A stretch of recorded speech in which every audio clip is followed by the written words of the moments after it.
wasn't. You know, when I was growing up, I was probably about 8 years old, and at the time, we were living in Silver Spring. Yeah. Yes. Common misconception about me in D.C. A lot of people think I'm from the hood. That's not true. But I never bothered to correct anybody because I wanted the streets to embrace me. As a matter of fact, I kept it up as a ruse. Like sometimes I'll hang out with rappers like Nas and them, and these motherfuckers will start talking about the projects. Yo, it was wild in the PJs, yo. And I'll be like, word, nigga, word. But I don't know. I have no idea. My parents did just well enough so that I could grow up poor around white people.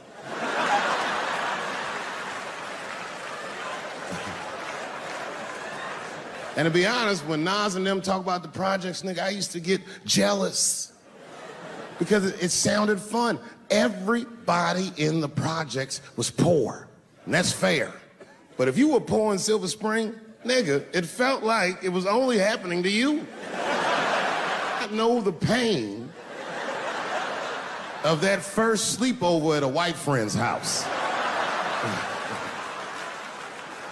And you come back home on Sunday and just look at your parents like, y'all need to step your game up. Everything in Timmy's house works. Remember the first time you saw that? In a cold winter, and you'd be at a white friend's house and see the motherfuckers in their living room without their coats on?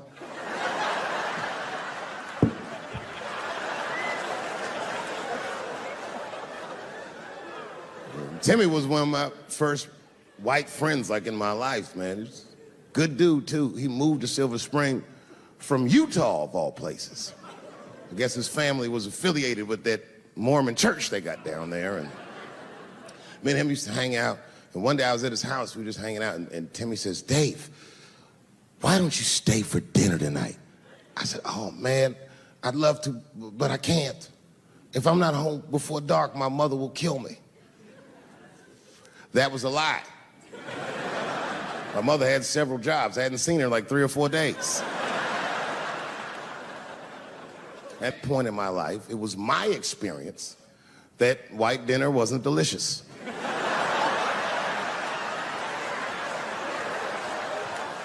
I'd rather go home and fry some bologna or some shit like that.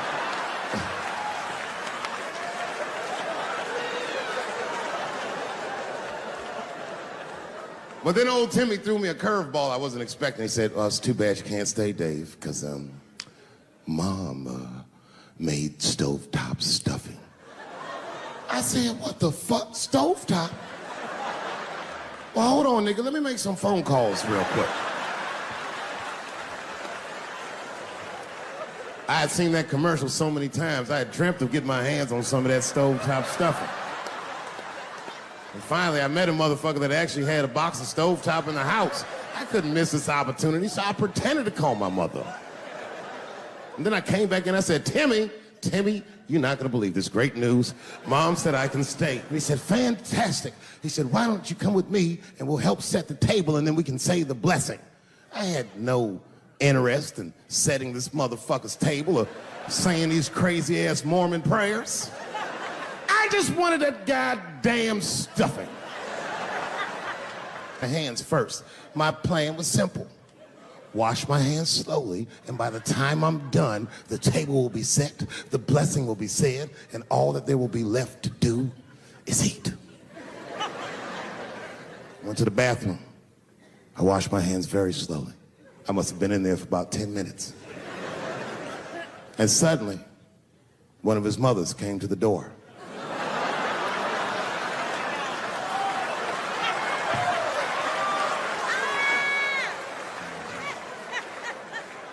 She was like, hi, David, right? I said, yes, ma'am. She said, Timmy tells me that you're planning on staying for dinner. I said, I hope that's not a problem, ma'am. She says, no, it's no problem. In fact, we'd love to have you. It's just that we weren't expecting company. And I'm afraid there's not enough stovetop stuffing for everybody. So I kicked her in the pussy. Bam! Ladies and gentlemen, I told you I'm dope, nigga. I told you what I was gonna say and you still didn't see it coming. And that's why I make the big bucks.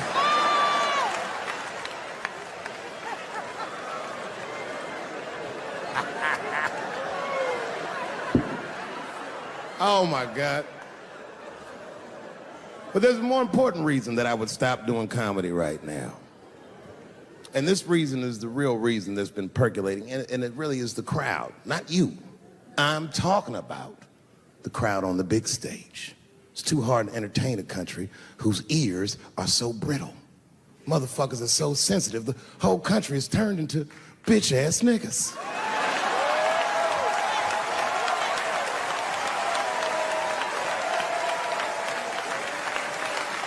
Everything you say upsets somebody.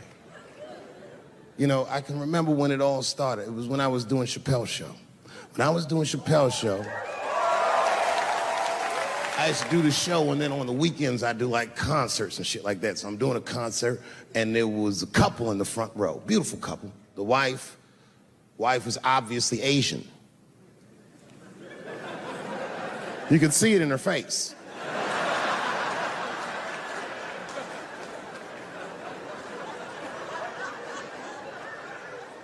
The husband, this motherfucker was mysterious, to say the least. Couldn't quite pinpoint where he was from. Caramel-colored fella, very nice hair, but it could have been from anywhere. Bangladesh, Mexico. I can't guess with a nigga like this. All I knew for sure about this guy is that his wife was a bitch. I could see that in her face, too. No, he was laughing and having a good time, and she was scowling at me at a goddamn comedy show. I couldn't figure it out.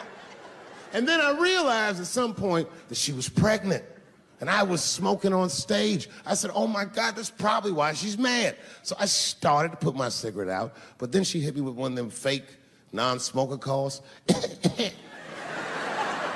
So I just kept smoking. I thought to myself, bitch, that babe will be fine, relax. And I tried to break the tension. I just asked her. That's all I said. I go, hey, where are you guys from anyway? And I could tell that she was on to me. She goes, very condescendingly, she says, I'm from California. If you're asking my ethnicity, I am Chinese. He was like, I'm Mexican, bro. I said, well, I'm sorry if I offended you by asking, but you're a very beautiful couple. And miss, there's no question that you're gonna give birth to the hardest working baby this world has ever seen.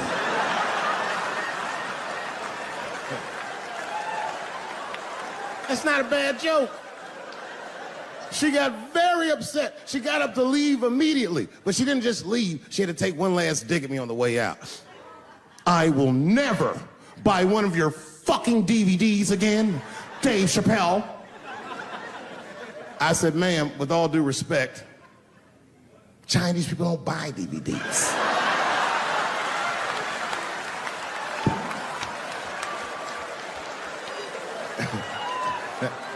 And the crowd went crazy. We were all laughing, having a good time. I didn't even think anything of it.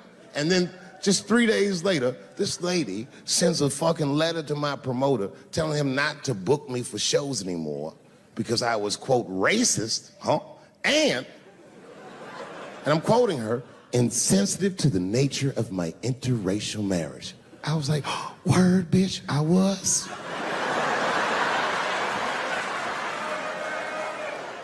If she would know that I myself am in an interracial marriage. That's right. In fact, my wife is Asian too. Surprise, bitch, I'll see you on Thanksgiving.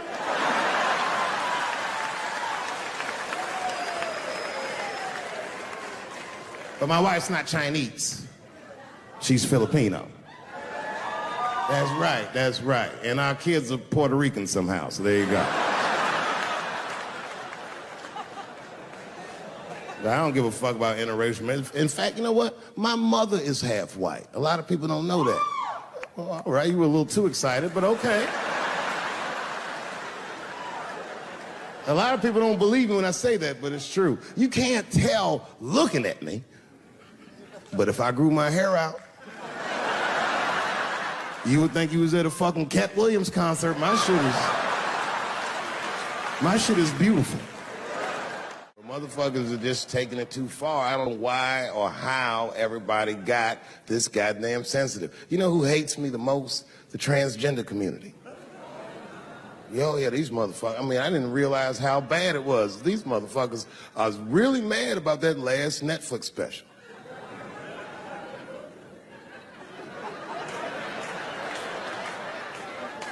It's tough, man. I don't know what to do about it because I like them. I always have. Never had a problem with them. You know, just fucking around. As a matter of fact, I think I make fun of everybody. And, I mean, as a group of people, they have to admit, it's kind of fucking hilarious, man. I'm sorry, bro. It's like, I've never seen somebody in such a hilarious predicament not have a sense of humor about it. They're born feeling like there's something other than they're born as, and that's kind of funny, you know? I mean, it's funny if it's not happening to you. It's like that white black bitch that's in the news all the time. Rachel Dolezal.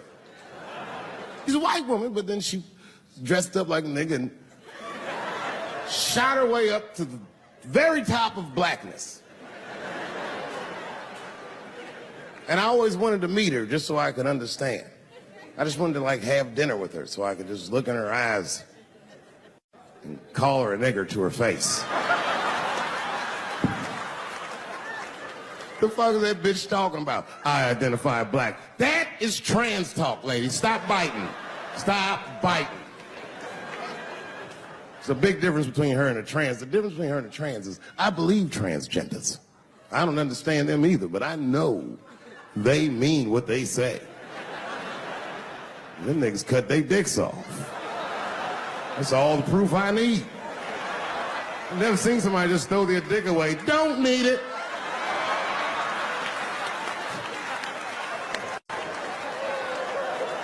I don't understand, but I believe you and I support your decision, motherfucker. But how far is Rachel willing to go? What is Rachel willing to do so that we blacks can believe that she believes she's actually one of us? Bitch, are you willing to put a lien on your house? Invest in a mixtape that probably won't work out?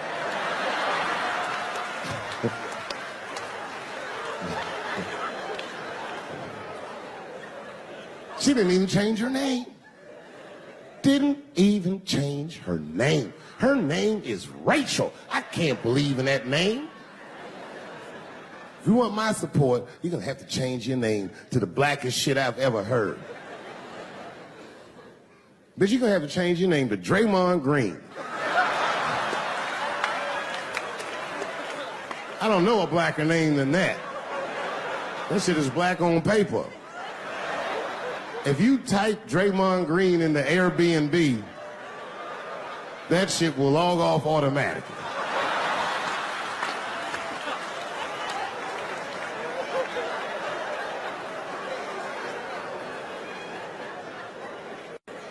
Man, people get mad, bro. People get mad about everything I say. I was doing a show. I was in Portland, Oregon. And I was checked in a hotel under the name Charles Edward Cheese.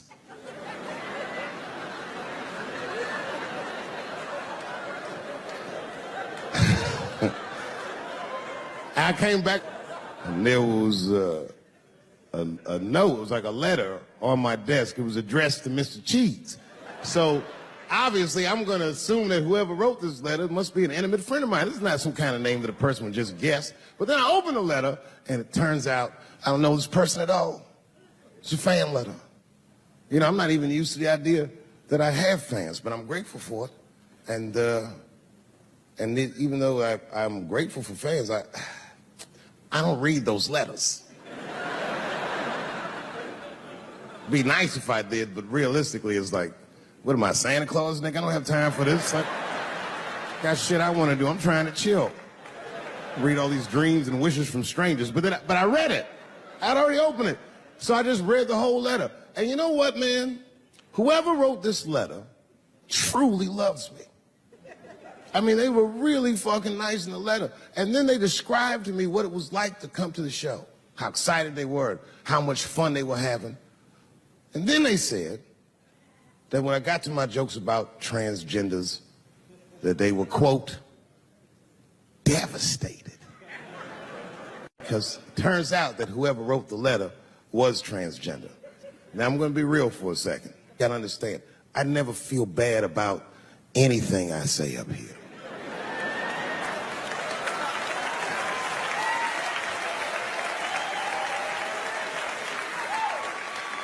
And I would never admit this to you if I hadn't locked your phones up. But it was the weirdest thing. Like, when I read this letter, the shit made me feel bad. I didn't feel bad about what I said, you understand? I felt bad that I made somebody else feel bad. To be honest, I don't even know what I said that upset that person. I have so many transgender jokes.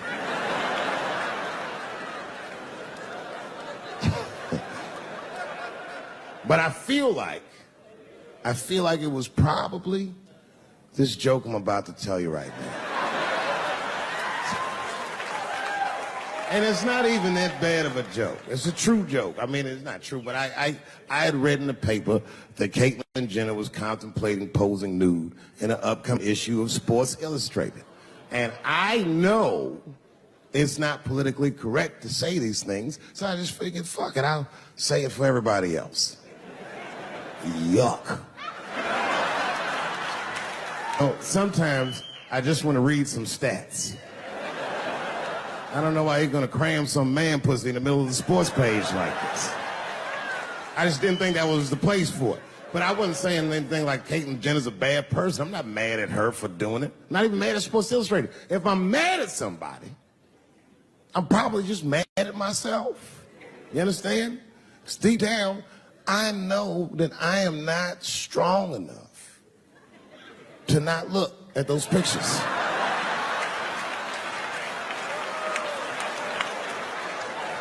And I don't think I'm ready to see what she's trying to show me. So Caitlyn, goddamn it, if you go through with this thing, bitch, you better go hard or go home. I want you to go all the way.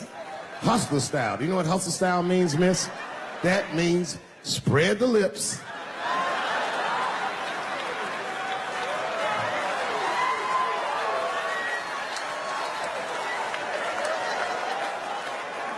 I hope she spreads her lips and there's an itty bitty dick inside. Ah! The show is behind the curtains.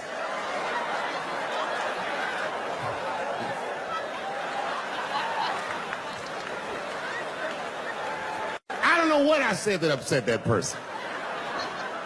But I'm going to tell you something. When I read that letter, in the moments after I read it, I did something that many black men in America do not have the time or the money to do. I thought about how I felt.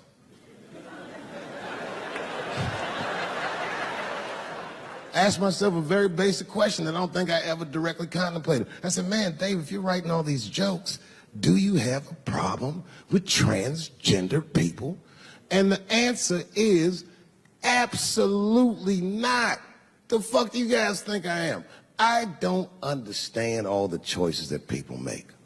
But I do understand that life is hard and that those types of choices do not disqualify you from a life with dignity and happiness and safety in it.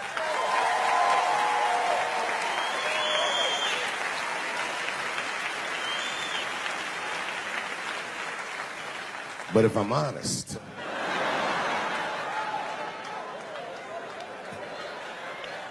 my problem has never been with transgender people. My problem is transgender people. I just feel like these things should not be discussed in front of the blacks.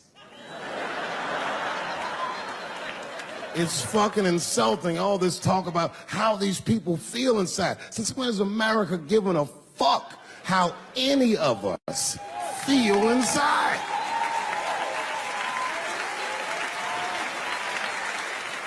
And I cannot shake this awful suspicion that the only reason everybody is talking about transgenders is because white men want to do it.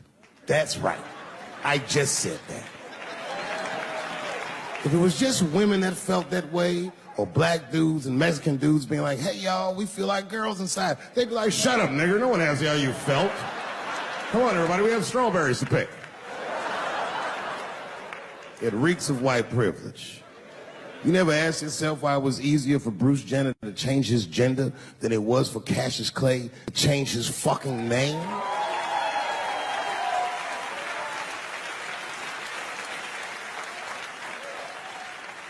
And if I were to be brutally honest, the only reason I ever been mad at the transgender community is because I was at these niggas for 6 songs straight. I had no idea. And then the lights came up and I saw them knuckles. I said, oh no! And everybody was laughing at me. Hi, world star. I said, why didn't you say anything? And then I heard that sultry voice. I didn't say anything, Dave Chappelle, because I was having a wonderful time. And I wasn't sure how you'd feel about it. I said, you knew how I'd feel. And she said, I'm going home. I don't want any trouble from you. I said, home? It's only 2 songs left. I mean, we might as well finish tonight. And we ended up having breakfast together. Oh, grow up. That doesn't make me gay.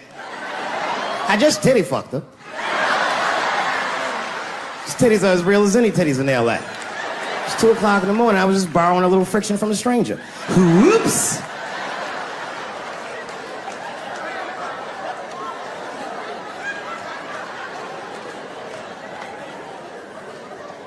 It's the madness of youth. It's the types of mistakes that a man makes when he's young. I wouldn't even know that it's necessarily a mistake. It was a wild night out. But I don't do it like that anymore. I'm old. I'm 44 now. Man. It's the first time in my life I've ever, started to physically feel my age. It's tough, man. You know how I know I'm getting old? This is embarrassing, but I was in my hotel room. I'm not gonna lie, I was jerking off, and I was really sweating it out. And this is when I knew I was old.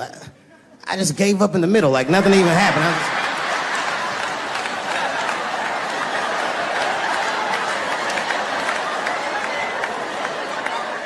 I don't like looking at my dick anymore.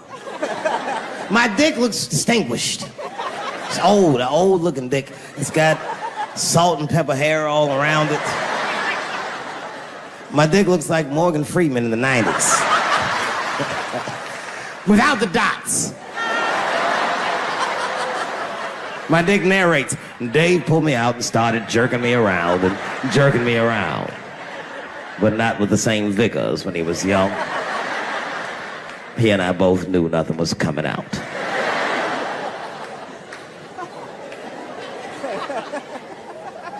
I see my age in my children. I came home from the road. This is not long ago. I've been gone for, if you can picture, I was gone for weeks and weeks. And when I came back, nobody was home. Now, one person in my family thought that maybe I'd like to see them when I got back. They knew when I was coming back, but they just weren't home. And that shit was a wake-up call. You know, when my kids were little, and the tour bus would pull up to the house, these motherfuckers would spill out.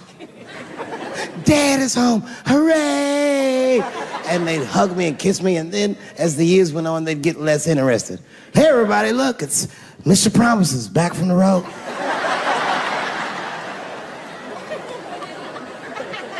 But empty house, that's some cold shit. And I went into my oldest son's room, I was like, hello, hello? He was gone. And I'd never done this to him before, but for some reason I just did it. I just looked through his shit. just to see who this motherfucker was becoming.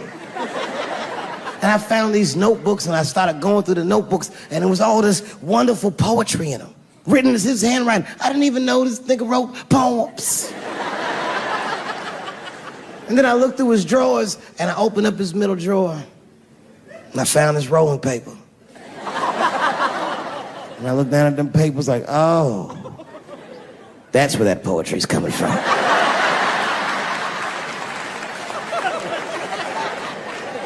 And that shit broke my heart. I mean, I smoke weed, but I mourned my son's innocence. And I cried a little bit. And I took his papers upstairs to my room. Rolled some weed that I'd hid from the family. And I got really high. And then I got paranoid, so I put his papers back how I found them. So he wouldn't know what I was up to. This nigga won't even know that that happened until he sees the special. Yeah, nigga, I found your papers. He's a cold motherfucker. Let me tell you, this kid is only 16 years old. Listen to what he did to me. This motherfucker calls me up in the middle of the night. It was 1 o'clock in the morning. He goes, Dad, don't be mad. I knew something was terribly wrong. I said, what's going on? He said, listen, I'm fine. And don't forget, you told me to do this. I'm at a party, and my designated driver had too much to drink. And me and my friends need you to come pick us up. I said, Jesus Christ, it's 1 o'clock in the morning, nigga. I am shit-faced.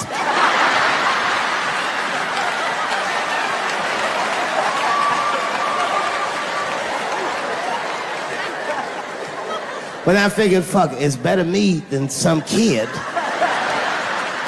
I might as well roll the dice and go pick my nigga up. I said, all right, I'm coming to get you. Just give me the address and I'll be right there. And then he gave me the address and I was shocked. I said, son, you are not gonna believe this, but I'm at the same party, nigga.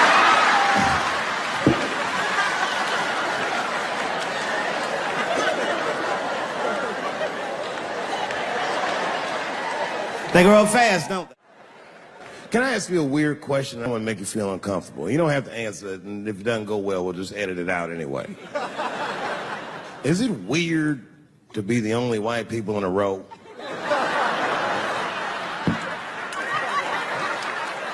Is it weird? I mean, you can be honest. Does it feel strange? Are you worried at all?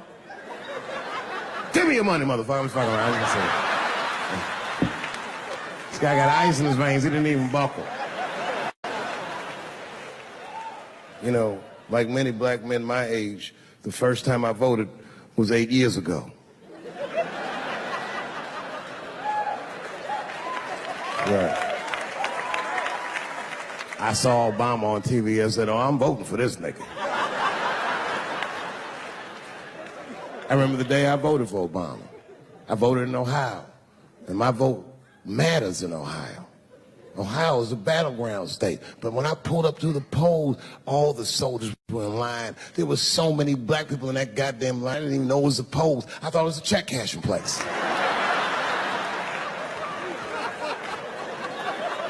We were hugging each other, and old people were singing hymns and spirituals. J Verdict times 10 or some shit. I've never seen black people that happy. 8 years later, I'm pulling up to the polls again. This time I'm driving a brand new Porsche because the Obama years were very good to me.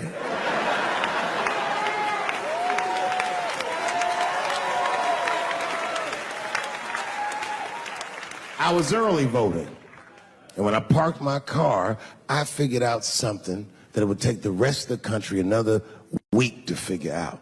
I understood that Donald Trump was going to be our next president because in Ohio, unlike D.C., you could see the results in the parking lot. Saw all these goddamn pickup trucks and tractors and shit.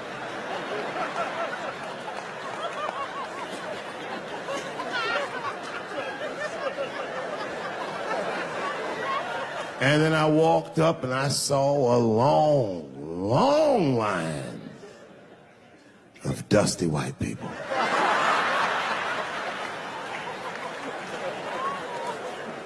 Yes, ladies and gentlemen, these were the poor whites. I must tell you, I've never had a problem with white people ever in my life. But full disclosure, we've gotten a lot of trouble out of them. And I've never seen so many of them up close.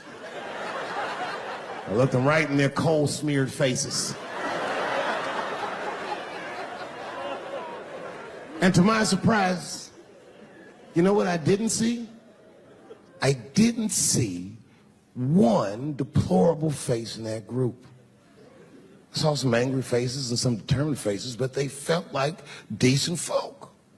No, they did. In fact, I'm not even lying, and I didn't sound fucked up, but I felt sorry for them. I know the game now.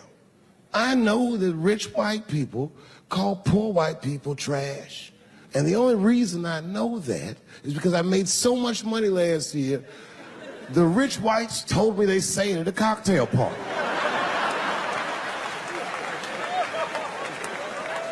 And I'm not with that shit.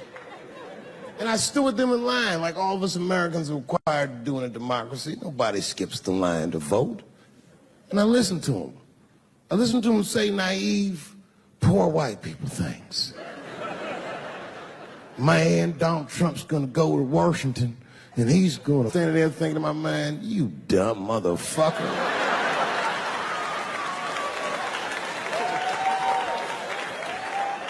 You are poor. He's fighting for me.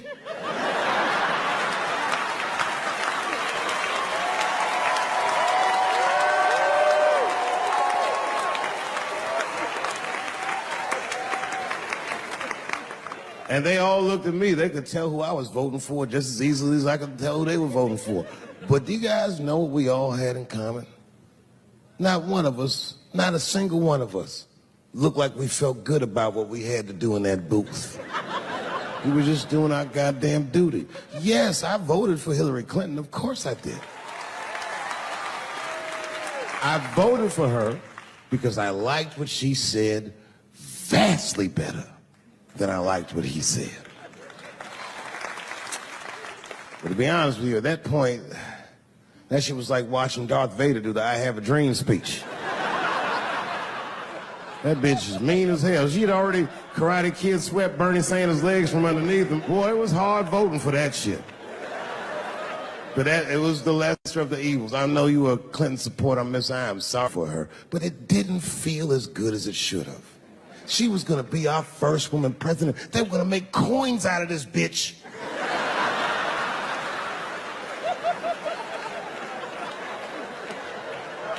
And somehow she just missed the dunk. Of course she should have beat him. Of course she should have beat him. You know what voting for her felt like? It was bittersweet. It felt like I was lucky enough to eat Halle Berry's pussy. And whilst I was doing so, she fucking farted in my face, man.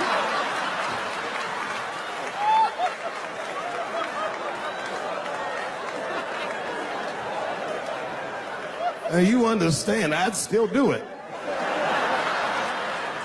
But boy, I wish she didn't fart in this great nation's face. I voted that day, and then that same day I flew to New York City. I had work. That night I was in a comedy club in New York, and I said to an audience almost exactly what I just said to you. And I didn't know that there was a journalist in the room. And this journalist wrote an article. The headline of the article said, Dave Chappelle is an avid. Yeah, I had no idea the paper said that. And you know how I found out? My wife called me from Ohio the next morning in a goddamn panic. David, what the fuck is going on in New York? I said, I'm being good, but what have you heard?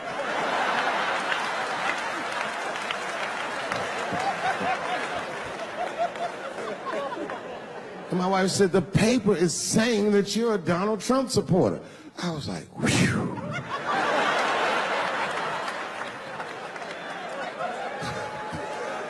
I said, don't worry about that shit, baby. Nobody in their right mind would believe that. And she said, no, David, people believe it. And then she started reading the comments to me. Oh, they were terrible. All these black people call me all kinds of Uncle Toms and shit. I should tell you, buddy, this is a very serious allegation from one black to another. I was incensed. Uncle Tom? How am I Uncle Tom, nigga? You the one that reads the Observer? Anyway, all this shit goes down around, and now Trump is the president, and I'm hosting Saturday Night Live.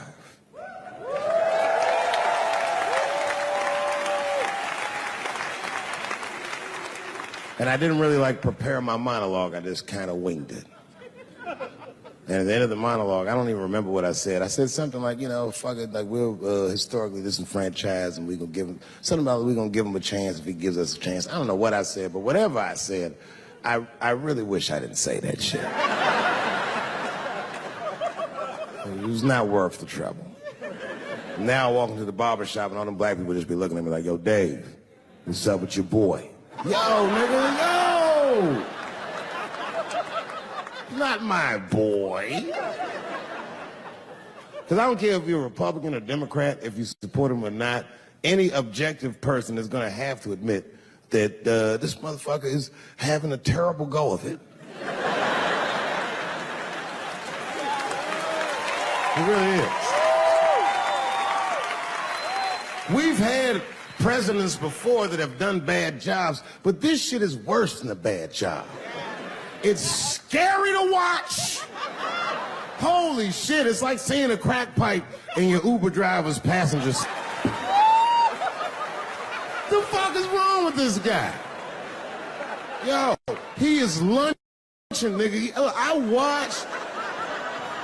watched Donald Trump in a press conference, and this motherfucker had all the media gathered, and this nigga literally asked the media to their face to stop finding shit out. I was like, yo, this motherfucker is bugging. And then, I'm not even making this up, his lips started sweating. His lips. Have you ever seen a motherfucker's lip sweat? What the fuck is wrong with this nigga's lips? It's like if you're on a plane, right? You ever been on a plane? I get scared to fly. I do it all the time. I be scared on there. And sometimes the plane will hit turbulence. And then I get nervous. But I always look at the flight attendant, and she looks calm, and it makes me feel calm. But if that bitch's lips were sweating, it's terrifying. Like, yo, nigga, why are your lips sweating? What do you know? And then, I'm not even making this shit up. This motherfucker grabbed the podium, he goes, you don't know how scary the things I read in my briefings are. What's that, bro? That's bad leadership. Even as a parent, you think I'm gonna sit my kids down? Hey, little man, come here real quick. I was gonna holler at you for a second. Yo, I'm 3 months behind on the rent, nigga, and I am worried. Very worried. Go to school and have a productive day, nigga. I was just thinking out loud, getting some shit off my chest. I'm like, what the fuck are you doing, bro? This is bad, man. Jesus Christ. All this motherfucker's ideas sound like high people ideas. Like, he doesn't think these things through before he tells us. He just tells us what he's thinking as soon as it occurs to him. This shit sounds nuts. I'm gonna go to China, and I'm gonna get those jobs from China and bring them back here to America. For what, nigga? So iPhones can be $9,000? Leave that job in China where it belongs. None of us want to work that hard. What the fuck is he thinking? Because I don't want to make them shits. What the fuck are you doing? Stop trying to give us Chinese jobs. I am going to bring back coal. Coal? I'm even exaggerating. I have never in my life even seen a fucking lump of coal. I honestly don't even know what coal is for. If you're gonna have motherfuckers digging around in the dirt looking for shit, find me some truffles, nigga. That's what I'm about. And these truffle prices are getting out of control. If it gets any worse, I'm gonna be back down to regular butter like everybody else. Terrible, terrible job. This motherfucker hit North Korea with rap battle threats. Fire and fury, like, yo! Yo, what are you doing?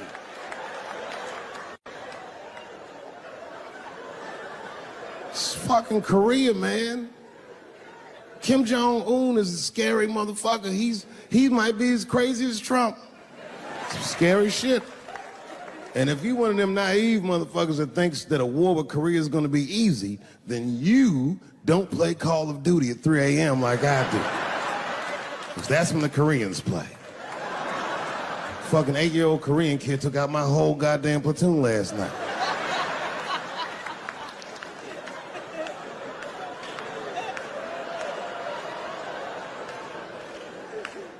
I've never seen somebody in an office so high with the most just basic fucking solutions. Like, you know, we should not let any more Muslims in the country till we can figure out what's going on. Did he just say, figure out what's going on? Who doesn't know how to do basic math? Let's count it out, okay? There's been 17 mass shootings in the United States. 4 of them were done by Muslims. None of those 4 Muslims were from any of the 7 countries in your stupid ass original band.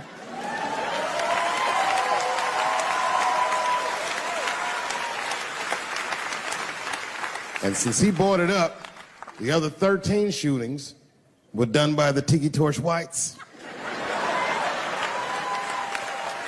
These are facts. And you don't see me trying to ban white people from the show to keep it's a fucking terrible idea because it's mean and it's racist. And most importantly, it would be catastrophic to my bottom line. If there were no white people here tonight, I might leave this bitch with $1,800. This man needs to realize that we all need each other. And that's why we will never, ever be able to beat China. Because everybody in America is racist, and everybody in China is Chinese. This motherfucker called it all wrong. And don't believe the media either, because as all this shit is happening, the media is trying to make us believe that the extremities amongst us are the norms. We can disagree, that's fine. And most of us are keeping a cool head about this shit. You know what I mean? Americans generally respect one another's beliefs, even if they don't share those beliefs. I know I do. I respect everybody's beliefs except Amish people. Because they are the only ones that I can say clearly their God is wrong. The speed limit is 75 miles an hour in Ohio, and 1 lane of traffic is buggy. Nigga, your God is ridiculous. All the Amish people around my way know me too. Not from television, obviously. They know me from the streets. Because when I see them horse and buggies, I'll pull the Porsche over and talk to them. Ezekiel. Ezekiel, are you sure that God doesn't want you to have any of this technology or this energy? Huh? Huh? I can't hear you, nigga. Let me turn this air conditioner off. What did you say? And them niggas be like, get away from me, ye.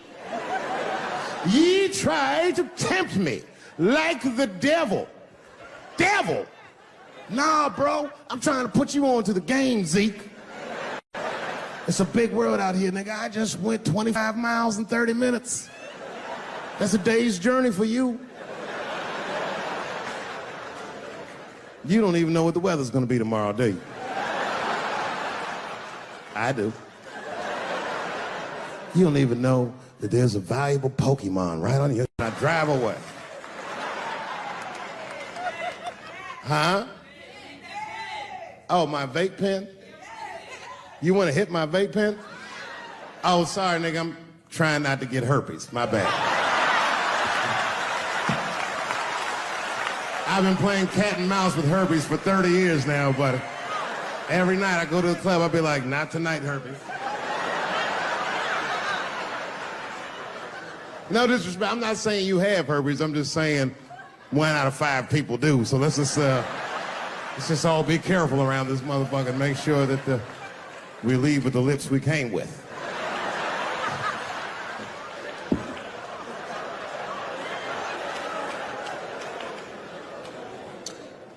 Sometimes I think that the media is hard on Trump, because I'll see shit that they get on him about that doesn't seem bad to me.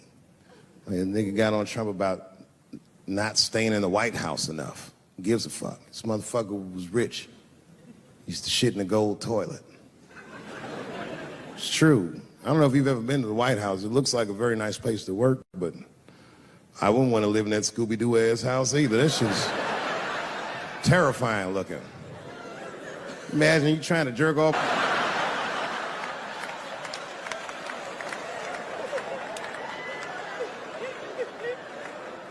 Shit, Bush didn't stay there either. He was rich too. He was like, fuck that, I'm going to my ranch in Texas. Obama was the first motherfucker to move into the White House like, this is a nice place. Look at this rug.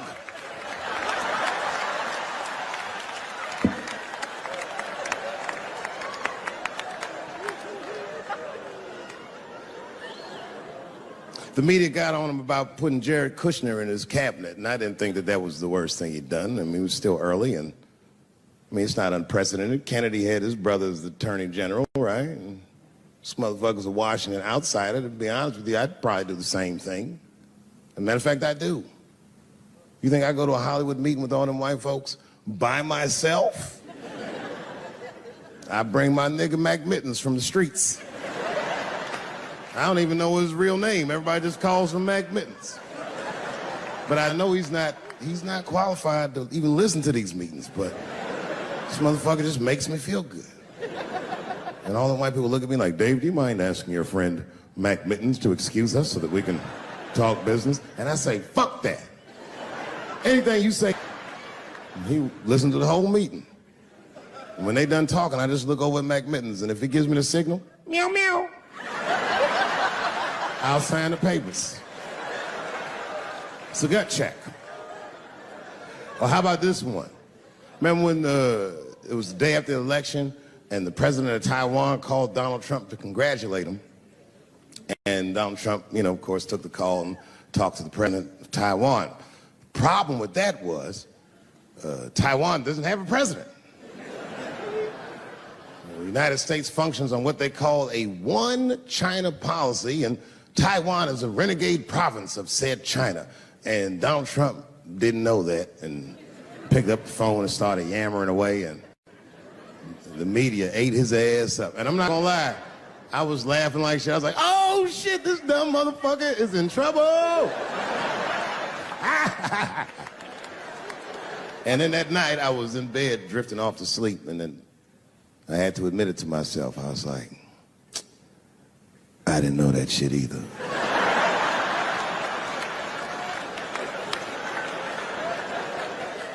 And then I realized the media got the story wrong. The story wasn't that Donald Trump took the call. Nobody told Donald Trump not to take the call. That's terrifying. God damn, nigga, you don't have a Mac Mittens on your team? It wasn't like they were calling the White House. They were calling the switchboard at Trump Towers, and they were getting through. Anybody. Mr. President, there's a Ricky Ticky Tabby on the phone for you? Yes, put him through. Hello, Ricky Ticky. Good to talk to you. Mr. President, there's a John Jacob Jingleheimer Smith on the phone. Oh, his name is my name, too. Put him through. Hello, John Jacob. Let's talk business. How many people in this room are not originally from the United States? My round of applause. Where are you from, bro? You right there. Iraq. You're from Iraq? Ew. I was fucking around. How long have you been here in the country? 23 years. 23 years? Are you a citizen yet? You are? Congratulations, nigga. Congratulations. Well, welcome to this great land. You know, I'm going to give you a history lesson because I'm sure this wasn't on your entry exam. But every naturalized American has heard something about what I'm about to tell you. Picture it's the early 50s in the United States. This 14-year-old boy goes down from Chicago to Mississippi to meet his extended family for the first time. He'd never been to Mississippi. And before he went, his mother said to him, very pointedly, she said, if a white man looks you in your eyes in Mississippi, look away. And I don't know what you know about black people from Chicago, but they're not a scared people. Legend has it, he was in front of a convenience store hanging out. A white woman walked out of the store, and he thought she was pretty, and he said, bye, baby, not realizing that he had just made a fatal mistake. 4 days later, a group of adult white men burst into this family's home and snatched a 14-year-old boy out of bed in front of his family that was powerless to stop them, and he was never seen alive again. His name was Emmett Till. They found his body maybe a few days later. It was in a creek, tied to a wheel so it would sink, horribly beaten and bloated. Hideous. And lucky for everybody in America, his mother was a fucking gangster. She was.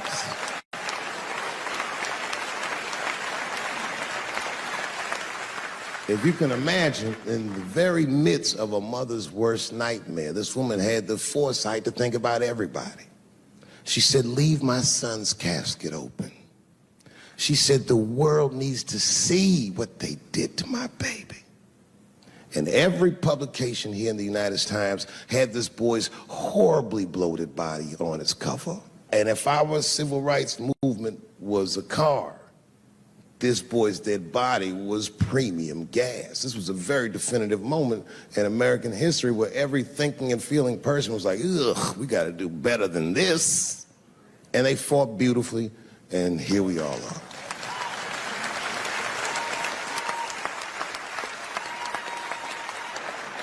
And the reason that I bring that up tonight and why it's relevant now is because less than a year ago, the woman that he allegedly whistled at admitted on her deathbed that she lied in her court testimony.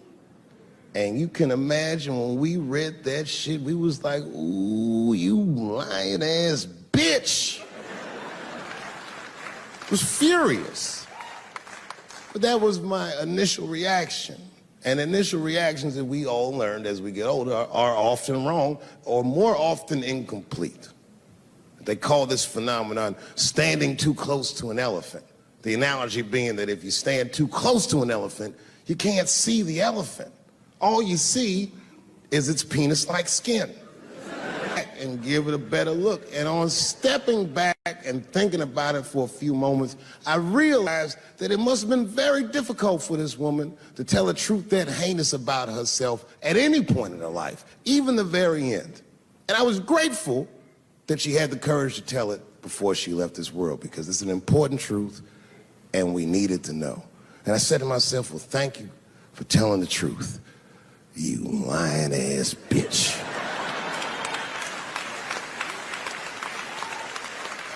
And then time goes on, and then after time, you can kind of see the whole elephant. And it's humbling, because you realize that this woman lied, and that lie caused a murder. But that murder set in motion a sequence of events that made my wonderful life possible, that made this very night possible. How could this be that this lie could make the world a better place? It's maddening. And that's how I feel about this president. I feel like this motherfucker might be the lie that saves us all. Because I have never felt more American than when, Jesus Christ, it's good. And when it happens, I can see everybody that's struggling. So if I'm on stage and I tell a joke that makes you want to beat up a transgender, then you're probably a piece of shit and don't come see me anymore. Or if you don't understand that when a football player takes a knee during the national anthem, he's actually standing up for me, then you might not want to fuck with me anymore. But I swear, no matter how bad it gets, you're my countrymen, and I know for a fact that I'm determined to work shit out with y'all. And if that woman that said that heinous lie was alive today, I would thank her for lying. And then I would kick her in the pussy. You know, when I was growing up, I was probably about 8 years old, and at the time, we were living in Silver Spring. Yeah. Yes. Common misconception about me in D.C. A lot of people think I'm from the hood. That's not true. But I never bothered to correct anybody because I wanted the streets to embrace me. As a matter of fact, I kept it up as a ruse. Like sometimes I'll hang out with rappers like Nas and them, and these motherfuckers will start talking about the projects. Yo, it was wild in the PJs, yo. And I'll be like, word, nigga, word. But I don't know. I have no idea. My parents did just well enough so that I could grow up poor around white people.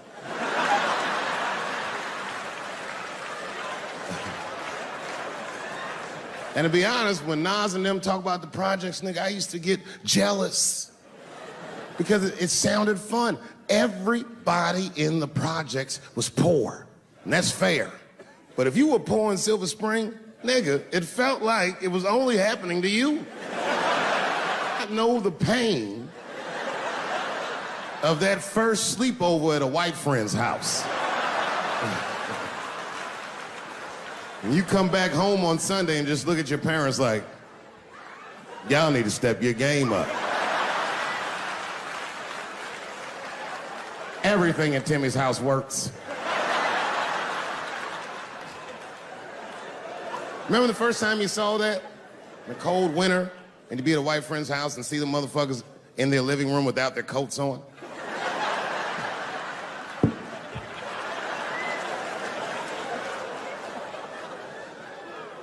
Timmy was one of my first white friends, like, in my life, man. He's a good dude, too. He moved to Silver Spring from Utah, of all places.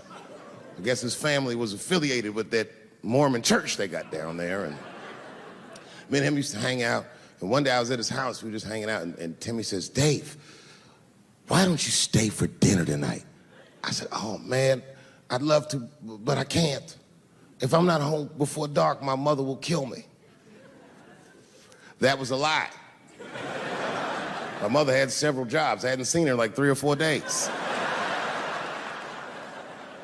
At that point in my life, it was my experience that white dinner wasn't delicious.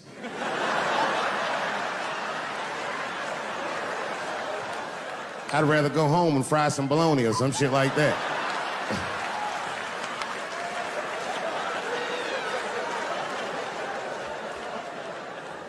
But then old Timmy threw me a curveball I wasn't expecting. He said, it's too bad you can't stay, Dave, because Mom made stovetop stuffing.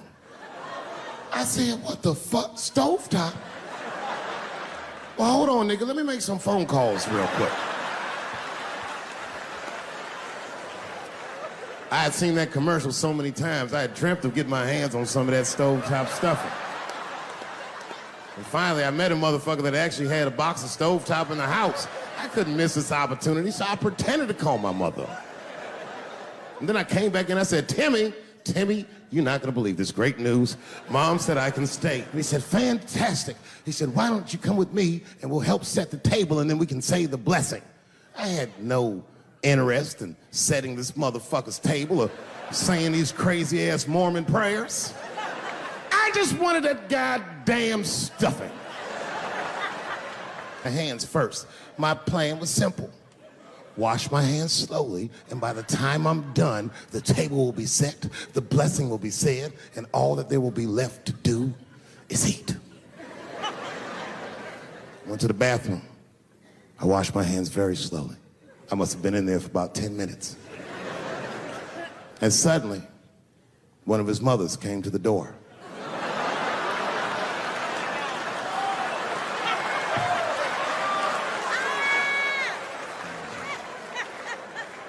She was like, "Hi, David, right?" I said, "Yes, ma'am." She said, "Timmy tells me that you're planning on staying for dinner." I said, "I hope that's not a problem, ma'am."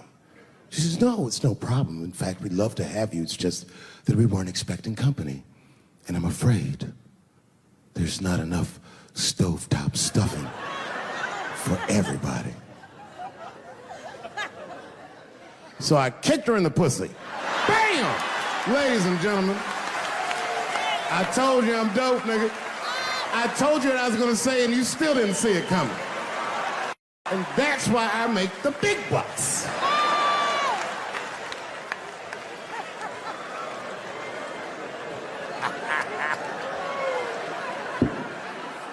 Oh my God. But there's a more important reason that I would stop doing comedy right now. And this reason is the real reason that's been percolating, and it really is the crowd, not you. I'm talking about the crowd on the big stage. It's too hard to entertain a country whose ears are so brittle. Motherfuckers are so sensitive, the whole country is turned into bitch-ass niggas.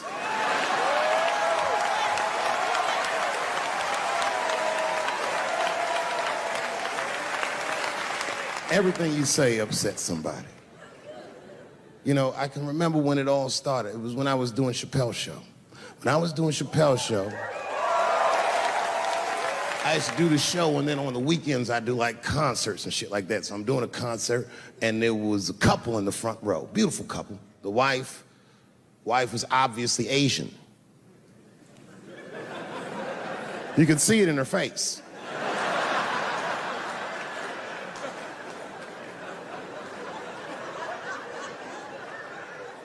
The husband, this motherfucker was mysterious, to say the least. Couldn't quite pinpoint where he was from. Caramel-colored fella, very nice hair, but he could have been from anywhere. Bangladesh, Mexico. I can't guess with a nigga like this. All I knew for sure about this guy is that his wife was a bitch. I could see that in her face, too. No, he was laughing and having a good time, and she was scowling at me at a goddamn comedy show. I couldn't figure it out. And then I realized at some point that she was pregnant, and I was smoking on stage. I said, "Oh my God, that's probably why she's mad." So I started to put my cigarette out, but then she hit me with one of them fake non-smoker calls. So I just kept smoking. I thought to myself, bitch, that babe will be fine, relax. And I tried to break the tension. I just asked her. That's all I said. I go, "Hey, where are you guys from anyway?" And I could tell that she was on to me. She goes, very condescendingly, she says, "I'm from California. If you're asking my ethnicity, I am Chinese." He was like, "I'm Mexican, bro." I said, "Well, I'm sorry if I offended you by asking, but you're a very beautiful couple. And miss, there's no question that you're gonna give birth to the hardest working baby this world has ever seen."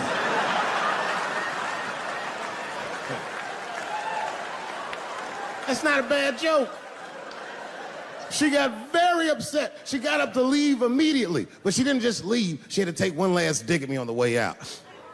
"I will never buy one of your fucking DVDs again, Dave Chappelle." I said, "Ma'am, with all due respect, Chinese people don't buy DVDs."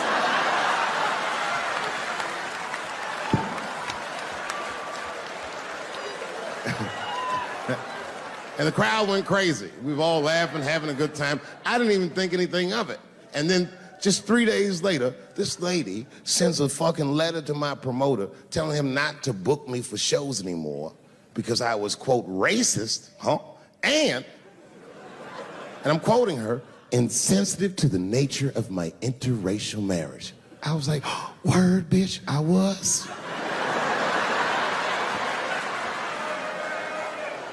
If she would know that I myself am in an interracial marriage. That's right. In fact, my wife is Asian too. Surprise, bitch, I'll see you on Thanksgiving.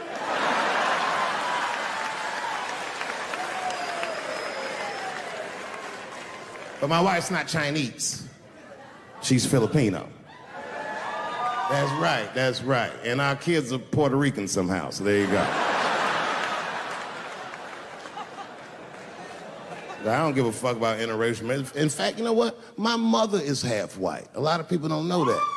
Well, all right, you were a little too excited, but okay. A lot of people don't believe me when I say that, but it's true. You can't tell looking at me, but if I grew my hair out, you would think you was at a fucking Cat Williams concert. My shit is beautiful.